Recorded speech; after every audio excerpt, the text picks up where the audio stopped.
The National Oceanic and Atmospheric Administration, or NOAA, released its annual prediction for the Gulf dead zone today. So what is a dead zone and how does it form? Also, how does this year's prediction compare to years past? Meteorologist Adam Olivier now with the answer.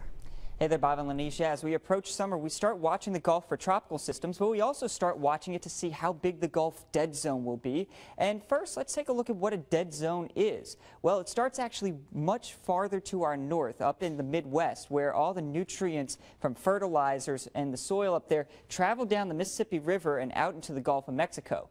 Now, this causes a big bloom of algae, an overgrowth of algae, because they love all those nutrients and they eat it up. And once the algae start dying off, they start decomposing and taking the oxygen out of the water. So you get that low to no oxygen content in the Gulf of Mexico water. And of course, without oxygen, marine life, they can't live down there, so they start to die off. And a lot of times we see some fish kills start washing up along coastal locations. Now, in a normal year, we'll see a dead zone averaging about 5,500 miles in the Gulf of Mexico, and this year we'll see just slightly above that at about 5,800. So not looking for a huge increase in the size this year, but about average, which is about the size of Connecticut.